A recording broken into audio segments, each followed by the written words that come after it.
Vertically भरेंगे। तो vertical क्या होता है, हॉरिजॉन्टल क्या होता है, ये बताने जा रहा हूं बच्चों।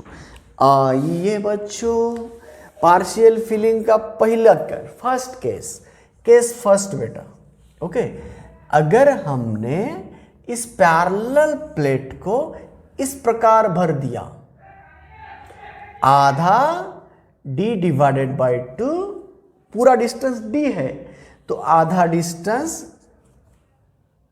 K1 डाइलेक्ट्रिक मटेरियल से भर दिया और आधा डिस्टेंस K2 डाइलेक्ट्रिक मटेरियल से भर दिया।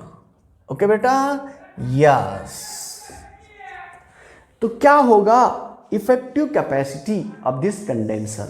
देखो बच्चों, जब ये दोनों नहीं थे ना, तब एयर मीडियम थी, तो सी एयर हम बोलेंगे C equal to A epsilon not divided by D।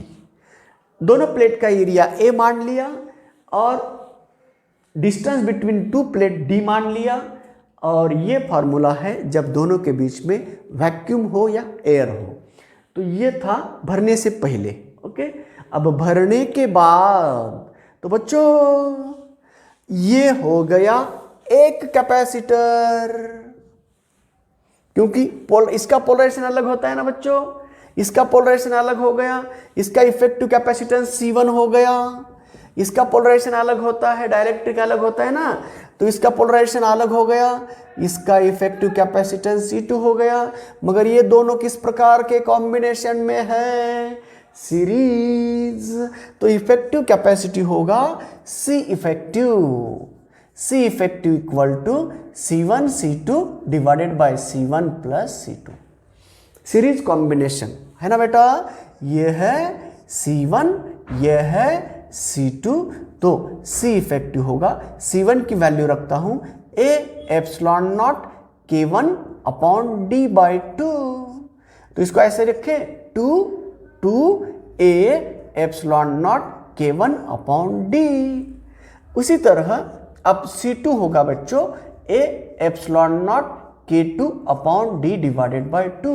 दोनों के लिए एरिया सेम है, डिस्टेंस अलग है, मगर सेम है, आधा आधा है। तो डिस्टेंस डिवाइड करना बच्चों, जब हम वर्टिकली फिलिंग करते ना, डिस्टेंस को डिवाइड करते हैं, तो ये वर्टिकल फिलिंग बोलते, आधा वर्टिकली खड़ा ऊपर से भर रहे हैं हम, तो वर्टिकली फिलिंग बोलते उसको, K1 K2।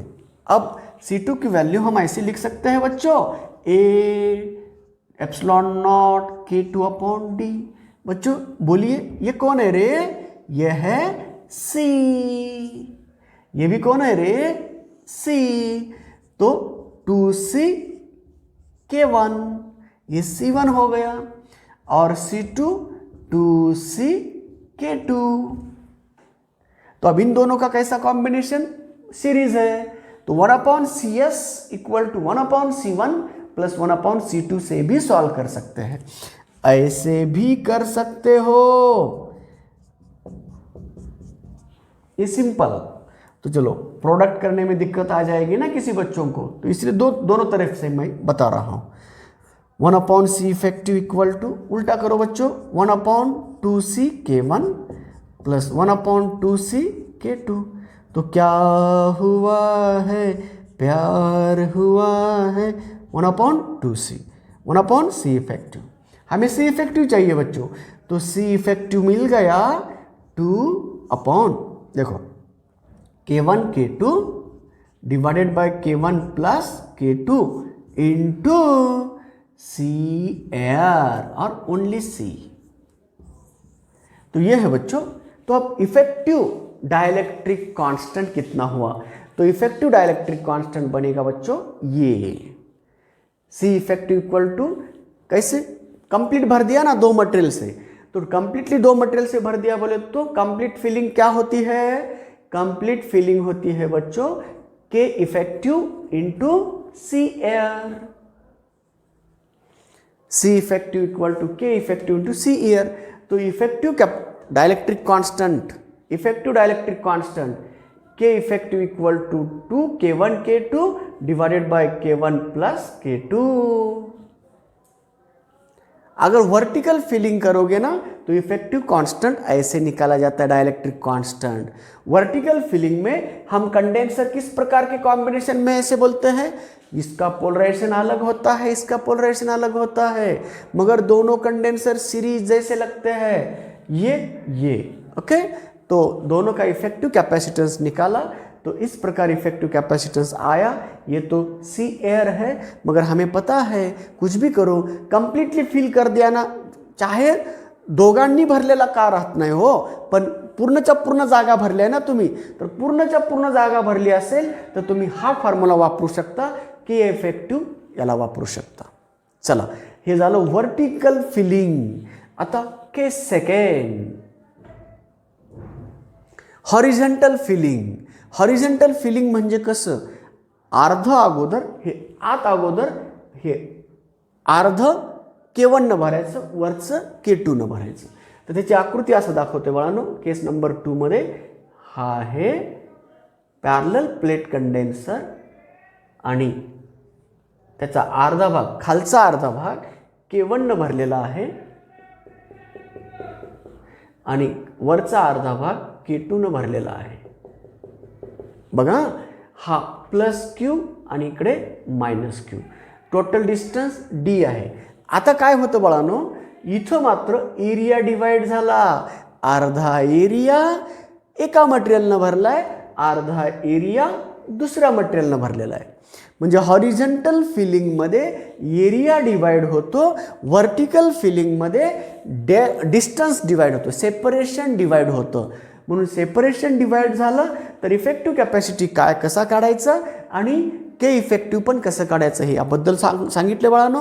आता जाऊया, जेव्हा तुम्ही हॉरिझॉन्टल फिलिंग कराल, दोन वेगवेगळ्या डायलेक्ट्रिक माध्यमाचे दोन मटेरियल तुम्ही भरलात, अगोदर खालचं पूर्ण हॉरिझॉन्टल K1 न भरलाय, नंतर वरचं राहिलेलं उरलेलं हॉरिझॉन्टल अर्ध इथं दोन भागात केले, तर अर्धा भागामध्ये केलं तर इथं एरिया दोन भागात डिवाइड झाला। मग आता मला सांगा, पोलरायझेशन ऑफ दिस डायलेक्ट्रिक असं या दिशेत पोलरायझेशन होतं का, प्लस मायनस इकडे असं तयार होतात का, हो नाही। कसं तयार होणार, in the direction of field होणार ना। म्हणून या मटेरियलमध्ये झालेलं पोलरायझेशन पण या दिशेतच होणार, या मटेरियलमध्ये झालेलं पोलरायझेशनमुळे इंटेन्सिटी या दिशेत तयार होणार, पोटेन्शियल डिफरन्स असा तयार होणार। म्हणजे it will act as the condenser C1 वरचा जोडलेला आणि it will act as the second condenser of C2।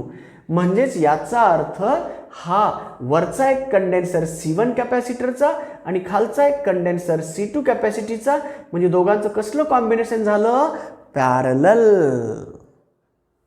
असं होत नाही, कारण polarisation never takes place in the perpendicular direction to the field, polarisation always takes place in the direction of field. मग आता सांगा, हा C1 ची किंमत काढूया, वरच्याच एवढ्याचाच C1 आहे, मग एरिया डिवाइड झाला का नाही, हो, किती झालं, A/2 epsilon not K1 upon, पण दोघांसाठी डिस्टन्स सेपरेशन मात्र तेच, डिस्टन्स D। याला मी असं म्हणतोय A epsilon not 2D K1। तसंच आता C2 किती राहणार, त्याचा पण एरिया डिवाइड झालाय, A epsilon not K2 upon D। इथं D सारखं असतं आणि एरिया डिवाइड होतो, तिथं एरिया सारखा असतो, सेपरेशन D डिवाइड होतं। तर चला, A epsilon not upon 2D K2। पण पॅरलल कॉम्बिनेशनमध्ये इफेक्टिव्ह कॅपॅसिटी कसा काढायचा असतो हे आपण पूर्वी शिकलोय, म्हणून सरळ दोघांची ॲडिशन करायची असते आणि मग सरळ दोघांची ॲडिशन केलात तर काय झालं, A epsilon not D double होतं ना आणि 2 कटून जातो आणि मध्ये राहतं K1 प्लस K2। मग मला सांगा, C effective equal to K1 plus K2 into C air, पूर्णच्या पूर्ण जागा भरल्या आहे, म्हणजे K इफेक्टिव्ह तुम्हाला भेटला K1 प्लस K2। म्हणून जेव्हा तुम्ही पार्टली फिलिंगचा प्रश्न येतो तुमच्या समोर, आडवा जर भरलात, एरियाला जर डिवाइड केलात, तर के इफेक्टिव्ह काढत असताना K effective equal to K1 plus K2 काढा, आणि जर उभं भरलात तर 2 into K1 K2 divide by K1 plus K2। तर हे आहे विद्यार्थ्यांनो ही व्हर्टिकल फिलिंगची पहिली केस आणि हॉरिझॉन्टल फिलिंगची सेकंड केस। आता मग याच्यात पुन्हा थर्ड लेवल करायचं असेल, पुन्हा थर्ड लेवल, हे सेकंड लेवल झालं बाळांनो. थर्ड लेवल करायचं असेल तर काय करतात मग, मिक्स्ड कॉम्बिनेशन. म्हणजेच काय, मोर दॅन थ्री और मोर दॅन 3 डायलेक्ट्रिक से भरते हैं. दो प्लेट के बीच में जो जगह है ना बच्चों, उसको 3 अलग अलग मटेरियल से भरते हैं और एक कंपार्टमेंट खुला रखते हैं. ऐसे भी रखते हैं बेटा. तो अब जैसे लेवल बढ़ेगा ना, उसी प्रकार प्रॉब्लम बन रहे हैं बेटा. थोड़ा थर्ड लेवल आपके सामने ला रहा हूं. इफेक्टिव वैल्यू निकालने को कहा जाता है बच्चों. यहां एरिया डिवाइड किया था, आधा एरिया डिवाइड किया था, यहां सेपरेशन आधा किया था. मगर अब उसको थर्ड लेवल बना रहे हैं तो हम आधा नहीं करेंगे बच्चों. तो एक स्लैब डालेंगे T1 थिकनेस का, दूसरा स्लैब डालेंगे T2 थिकनेस का. ओके, तो अलग अलग थिकनेस होंगे तो डेफिनेटली सेपरेशन अलग अलग होता है और एरिया भी अलग अलग डिवाइड होगा. तो उसको हम बोलते थोड़ा हायर लेवल का जनरल केस. यहां मैंने स्पेशल केस लिया था, आधा आधा ऐसा भरा था. अब मैं आधा आधा नहीं, 2 मटेरियल भर रहा हूं. पहला मटेरियल T थिकनेस का है तो रिमेनिंग मटेरियल क्या होगा, D माइनस T का होगा, है ना. 2 मटेरियल फिल कर रहा हूं मगर आधा नहीं. T थिकनेस का स्लैब K1 डाइलेक्ट्रिक कांस्टेंट वाला है और रिमेनिंग स्लैब है K2 डाइलेक्ट्रिक कांस्टेंट वाला. तो अगर मैंने पार्टली फिलिंग में अगर वर्टिकल फिलिंग करूंगा तो अब वर्टिकल फिलिंग में कौन डिवाइड नहीं होता है बच्चों, जब मैं वर्टिकल फिलिंग करूंगा तब कौन डिवाइड नहीं होता है, वर्टिकल फिलिंग में एरिया डिवाइड नहीं होता है और हॉरिजॉन्टल फिलिंग में सेपरेशन डिवाइड नहीं होता है. तो बच्चों सेकंड थर्ड केस है. तीसरी केस है थोड़ा सा हायर लेवल का इश्यू है बच्चों. यहां पे मैं वर्टिकल फिलिंग कर रहा हूं, T थिकनेस का स्लैब है या कोई डाइलेक्ट्रिक मटेरियल K1 डाइलेक्ट्रिक का है और मगर इसका थिकनेस T है. ओके बेटा, और रिमेनिंग थिकनेस क्या रह गई, D माइनस T. तो यह है दूसरा मटेरियल है K2 डाइलेक्ट्रिक वाला. ओके बेटा, हाँ 2 ही मटेरियल भर रहा हूं मैं, 3 बाकी है, अभी ऊपर आगे जाएंगे हम. तो अब देखो बच्चों, ये माइनस Q है, ये प्लस Q है ना बेटा. अब बोलो ये एक कंडेंसर हो गया C1, ये दूसरा कंडेंसर हो गया C2. कौन से कॉम्बिनेशन में आए बच्चों, सीरीज में. तो अब C1 कैसे निकालोगे, A epsilon not K1 upon T, क्योंकि थिकनेस कितनी है T. और C2 कैसे निकालोगे बच्चों, A epsilon not K2 D minus T, है ना बच्चों. हाँ, तो चलो अब दोनों का सीरीज कॉम्बिनेशन में C इफेक्टिव निकाल दो. तो C इफेक्टिव निकालने के लिए 1 अपॉन C इफेक्टिव ऐसे भी यूज कर सकते हो और मल्टीप्लाई करो और डिवाइड बाय एडिशन कर दो. तो मल्टीप्लाई करने से K1 K2 आ गया था और एडिशन करने से K1 प्लस K2 आया था और वहाँ डिस्टेंस को आधा किया था इसलिए ट्वाइस हो गया था. क्योंकि जब डिस्टेंस बढ़ेगा ना बच्चों, देखो A एप्सिलॉन नॉट बाई D, डिस्टेंस घटेगा तब कैपेसिटी बढ़ेगी. तो आधे पार्ट में बांटा था, आधे पार्ट में 2 तुकडे समान किए थे, 2 समान भाग केल्यामुळं 2 आला होता समोर. ओके, आता समजा 3 समान भाग केले असते तर 3 आला असतं समोर. म्हणजेच कसं, 3 तुकडे केले असल्यानंतर 3 D अपॉन 3 आला असतं ना. म्हणून जेवढा पटीनं जेवढा D कमी कमी करत जाल ना तेवढ्या पटीनं कॅपॅसिटी वाढत जात असते. म्हणून तिथं आपण डबल का केला, वर प्रोडक्ट खाली बेरीज, मग 2 कुठून आला तर डिस्टन्स हाफ झाल्यामुळे तो 2 आला होता. तर आता इथं पहा वेगवेगळे मटेरियल आहेत, वेगवेगळ्या थिकनेसचे मटेरियल आहेत. मग इथं T थिकनेसचा होता त्याचा कॅपॅसिटी काढला, इथं दोघांच्या किमती ठेवा, T upon A epsilon not K1 plus D minus T upon A epsilon not K2.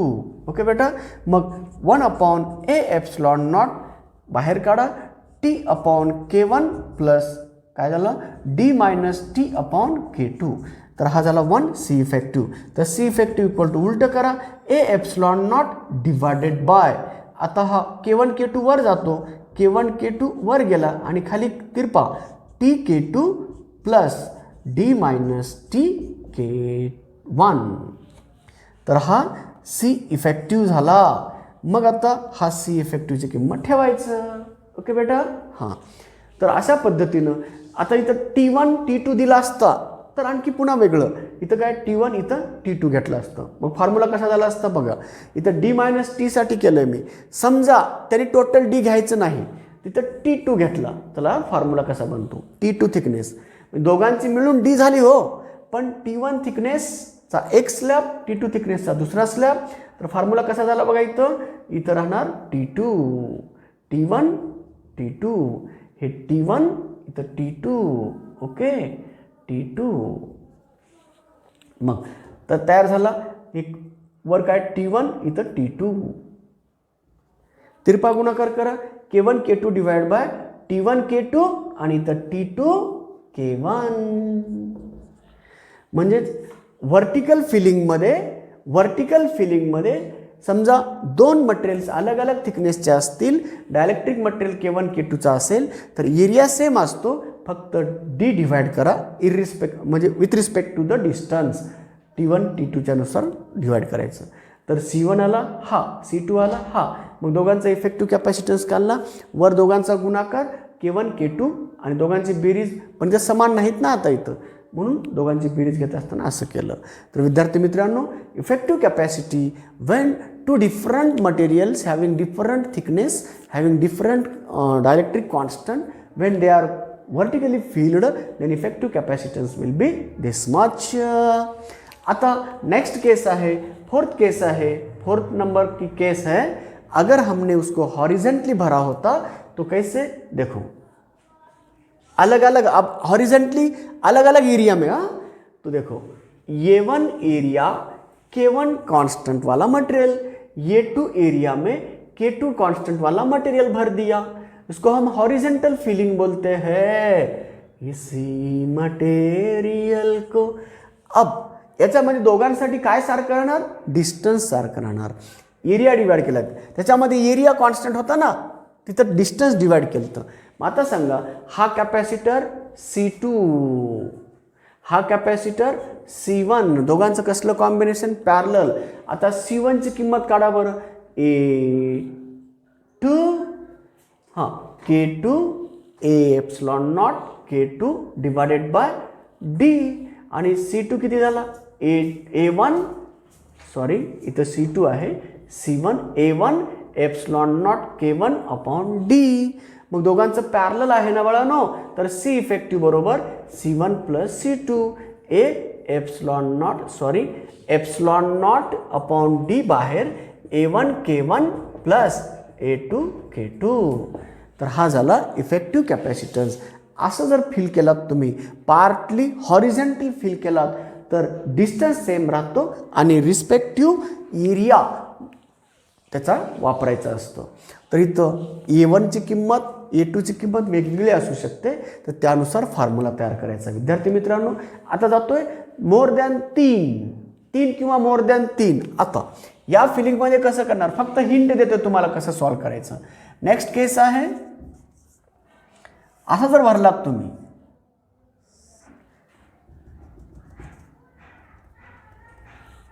हे K1, हा K2, हा K3, हा K4, हा T1, हा T2, हा T4, हा T3. ओके. हां, आता इकडचा एरिया A1, इकडचा एरिया A2.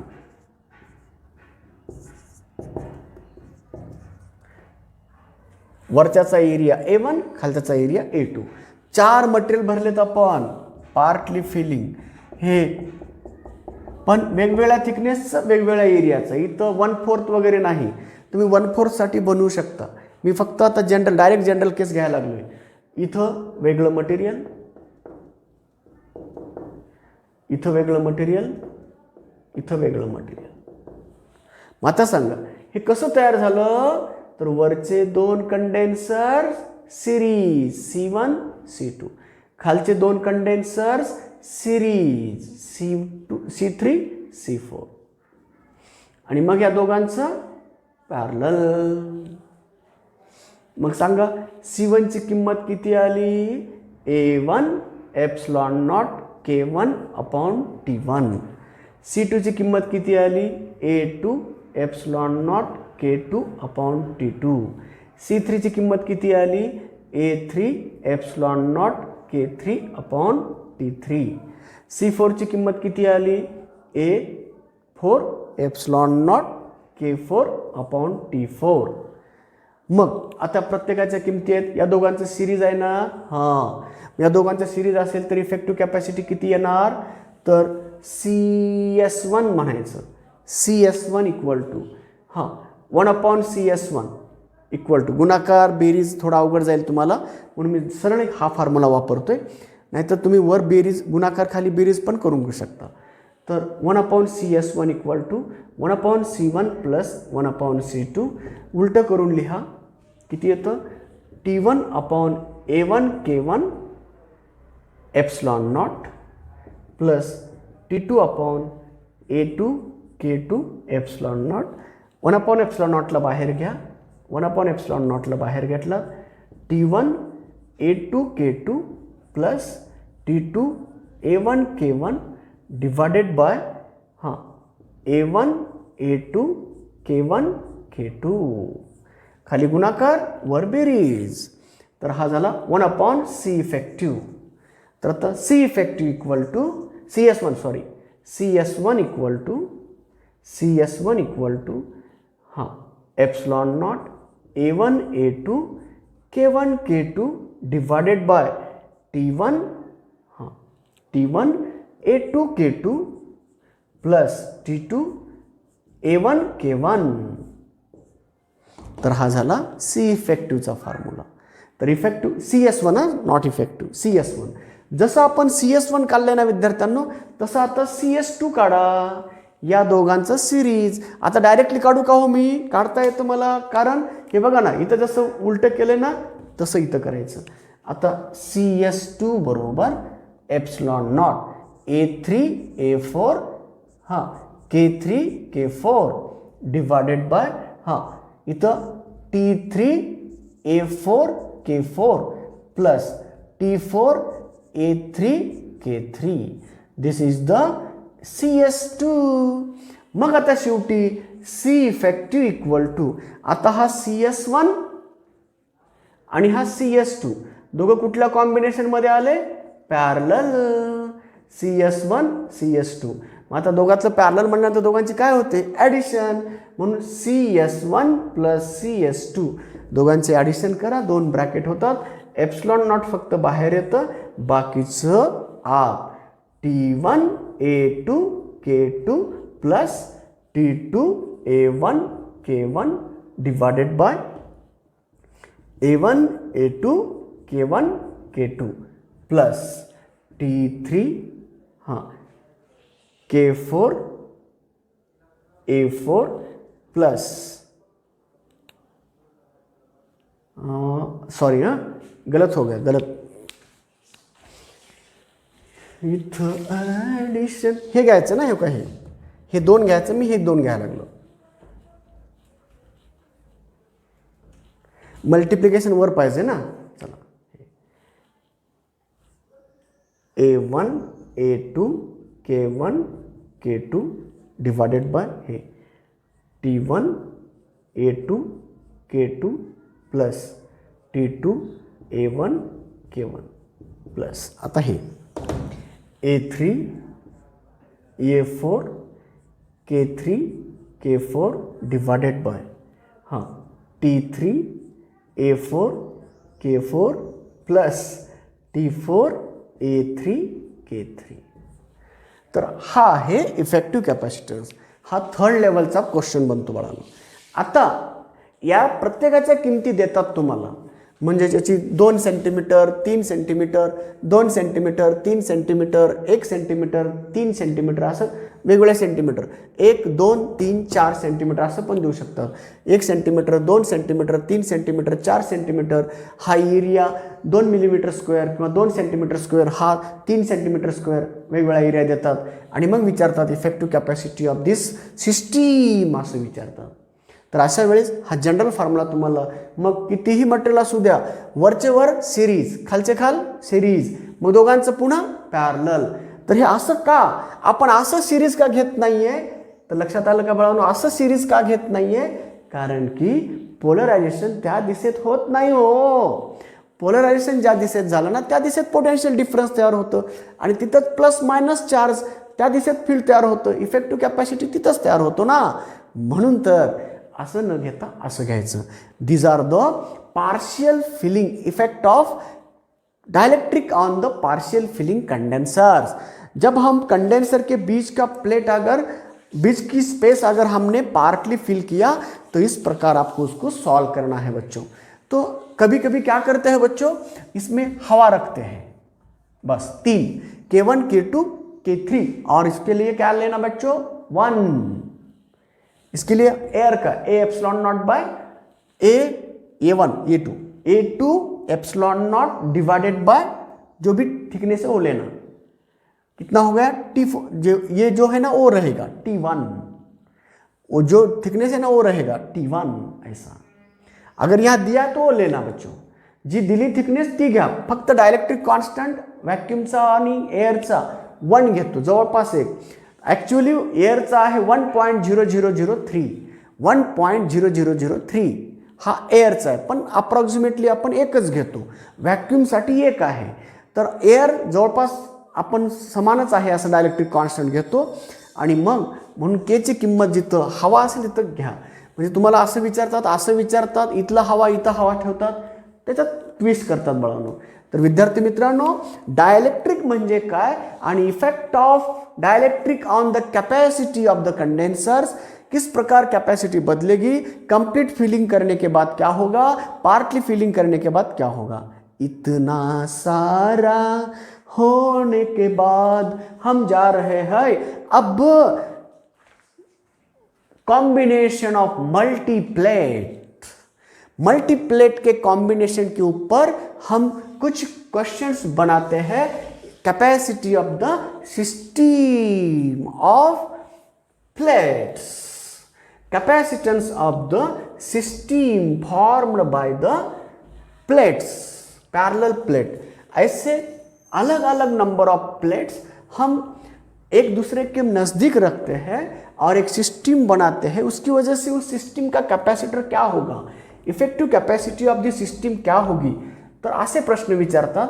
तुम्हाला नंबर ऑफ प्लेट पॅरलल लावलेले दिसतील तुम्हाला आणि मग पॅरललमध्ये जोडलेल्या प्लेटला तुम्ही कसं जोडता त्याच्यानुसार इफेक्टिव्ह कॅपॅसिटी काढायची असते. तर विद्यार्थी मित्रांनो हे बघा जसं तुम्हाला हे शॉर्टकट सांगितलेत ना हे फॉर्म्युले बनवताना कसं करायचं हे त्या पद्धतीनं आता हे शेवटचा